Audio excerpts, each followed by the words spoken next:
Aux démocrates, la parole est à Delphine Ingemann. Merci, Monsieur le Président. Messieurs les rapporteurs, cher Lionel, cher Christophe, au nom du groupe démocrate, je tiens à souligner l'exhaustivité et la pertinence des éléments apportés sur le bilan du soutien militaire à l'Ukraine dans le cadre de la mission Flash que vous avez menée.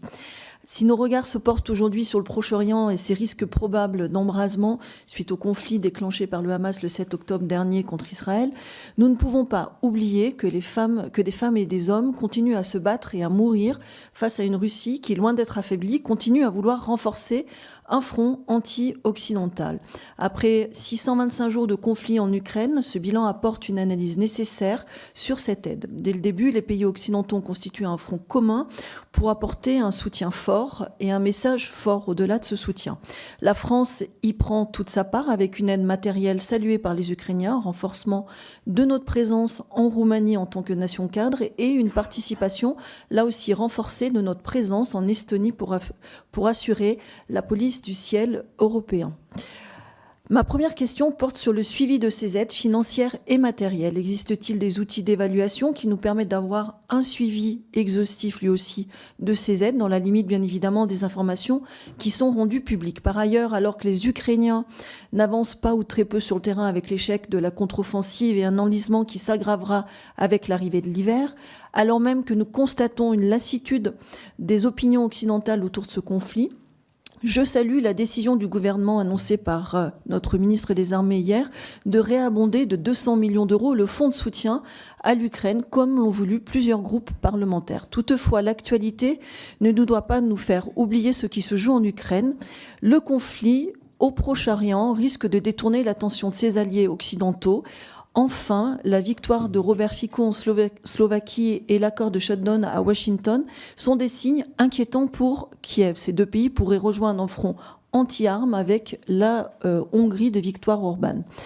Dans un scénario catastrophe où les aides occidentales devraient baisser drastiquement, comment pouvons-nous accompagner l'Ukraine à devenir moins dépendante des aides occidentales dans cette guerre? Ne serait-il pas envisageable de travailler sur ce scénario dès maintenant dans l'utilisation de ces aides actuelles? Vous avez évoqué des dispositifs de formation sur la maintenance des canons César effectués par les industriels de la BITD, ou encore les formations sur le soutien médical, la logistique, le génie ou les transmissions. Ces actions vont dans le sens d'une pérennisation des savoirs, une consolidation du partenariat.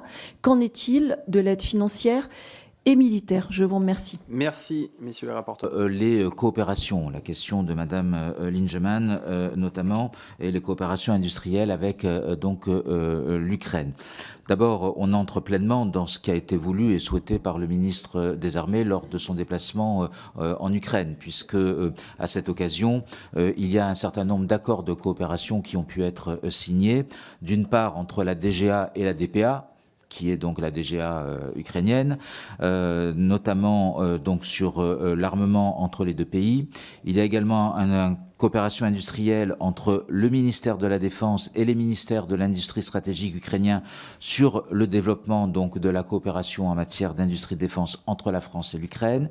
Et puis nous avons un certain nombre de, contrats cadres qui ont pu être signés, que ce soit sur l'artillerie, typiquement donc sur les canons César avec le ministère ukrainien directement auprès de la société KNDS, que ce soit sur les véhicules terrestres, là aussi typiquement, que ce soit sur les drones avec la société de l'air par exemple, qui va accompagner pour la fourniture de drones supplémentaires, et des partenariats industriels entre Thales et Turgis Gaillard notamment, et d'autre part donc le ministère ukrainien avec des sociétés ukrainiennes pour co-développer ensemble des drones avec comme perspective une fabrication locale de drones, car vous avez bien compris là aussi que dans cette guerre il y avait de véritables enjeux au niveau de l'usage des drones, puisque c'est aujourd'hui devenu une arme de guerre par définition.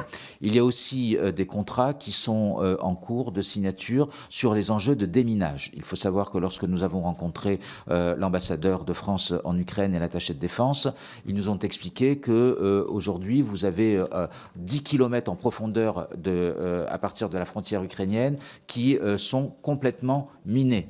Et donc vous avez des milliers de mines qui sont posées, et donc nécessairement il va y avoir un enjeu au niveau du déminage.